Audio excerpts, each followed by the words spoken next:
Assalamualaikum warahmatullahi wabarakatuh.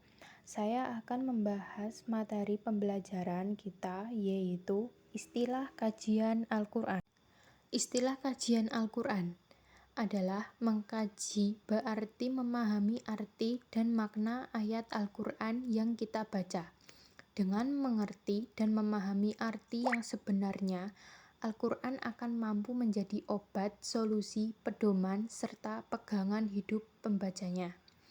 Mengkaji isi Al-Quran bisa dimulai dari membiasakan diri membaca arti atau menerjemahkan suatu surat atau ayat tertentu. Tadabur. Istilah tadabur berasal dari bahasa Arab. Secara etimologis, tadabur berasal dari kata dabara, artinya belakang, penghujung bagi sesuatu, sebagai yang disampaikan Ibnu Faris dalam Makhayyis al-Lugha.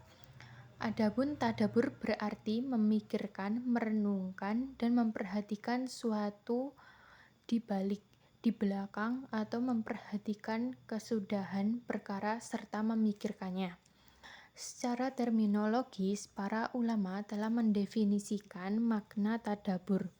Al-Lahim 1425 Hijriah mengartikan tadabur yaitu merenungan secara menyeluruh yang dapat mengatakan pada makna-makna tersirat dari dilalatnya Al-Kalim dan pesan-pesan yang paling jauh dan dalam.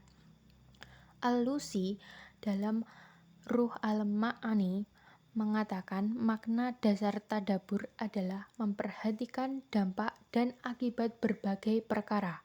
Kemudian ia digunakan untuk sebagai kegiatan perenungan, baik dengan melihat hakikat dan rincian suatu persoalan atau melihat hal-hal yang menjadi pemicu dan penyebabnya atau dampak dan akibat yang akan terjadi.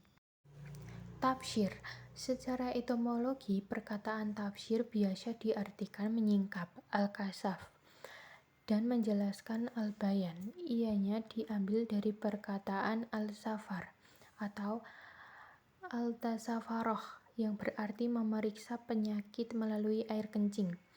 Sedangkan secara terminologi, tafsir merujuk kepada ilmu untuk memahami kitab Allah yang diturunkan kepada Rasul Allah SAW. Penjelasan mengenai makna-makna kitab Allah dan mengeluarkan hukum-hukum dan hikmah-hikmahnya tafsir para ulama adalah tafsir terdahulu. Hampir semua mendekati dengan apa yang disebutkan oleh Al-Zarkashi, seperti yang ditarifkan oleh Al-Asbahani atau Abu Hayyan. Istimbat.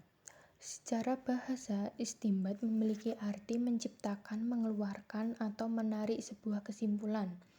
Sedangkan menurut istilah, istimbat memiliki arti suatu kegiatan yang dilakukan oleh pakar fikih atau hukum untuk mengungkapkan suatu dalil yang dijadikan dasar dalam menarik sebuah kesimpulan untuk menjawab sebuah persoalan atau menyelesaikan masalah.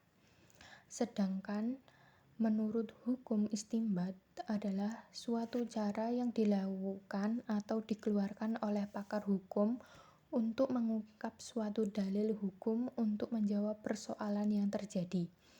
Objek yang digunakan dalam hukum istimbat adalah ayat-ayat di dalam Al-Quran atau dalil di dalam hadis. Para pakar hukum dan pakar fikih menetapkan bahwa pemahaman dan penetapan hukum harus sesuai kaidah yang berlaku. Takwil. Istilah takwil dapat diartikan menjadi pengembalikan, memalingkan, dan menyiasati. Mengembalikan berarti kegiatan mengembalikan makna sesuatu yang proporsi yang sebenarnya. Memalingkan berarti mengubah makna lahir menjadi makna batin karena adanya ketetapan dan keserasian atas makna tersebut. Sedangkan menyiasati berarti menetapkan makna baru yang sesuai memerlukan siasat yang tepat sehingga makna yang diperoleh juga tepat. Sedangkan Takwil merupakan kegiatan menafsirkan suatu pernyataan sesuai dengan makna yang sebenarnya. Istilah takwil biasa digunakan dalam kajian Al-Quran untuk menetapkan suatu makna yang ada pada kalimat-kalimatnya yang berbeda dengan makna lahirnya.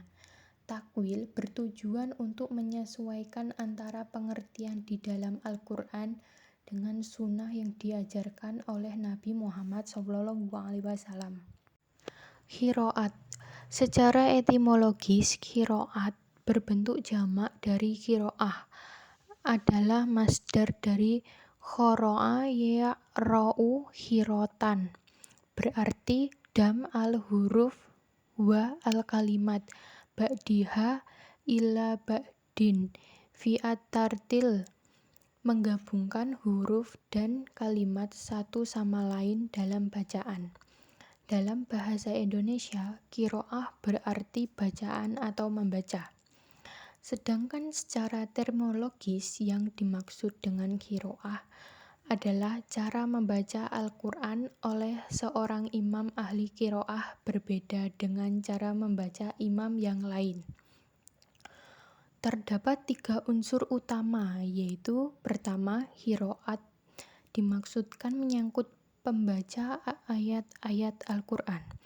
Cara membaca Al-Quran tersebut berbeda antara satu imam dengan imam qiraat lainnya. Kedua, cara bacaan yang dianut dalam suatu mazhab qiraat didasarkan atas riwayat dan bukan atas qiyas atau ijtihad. Ketiga, perbedaan antara qiraat-qiraat diniscaya bisa terjadi dalam pengucapan huruf-huruf dan pengucapannya dalam berbagai keadaan. Dan yang terakhir adalah hierarki kajian Al-Quran. Adalah Al-Quran itu diperintahkan harus ditaburi, atau tadaburi itu dimulai dengan tafsir, maka menuju istinbat, konsekuensi maknawi, takwil, rasional, dan aplikasi, hingga qiraah, objektifikasi. Gerakan sirkulasi tadabbur ini mengayankan amal Al-Quran. Sekian dan terima kasih penjelasan yang dapat saya berikan. Kurang lebihnya mohon maaf. Wassalamualaikum warahmatullahi wabarakatuh.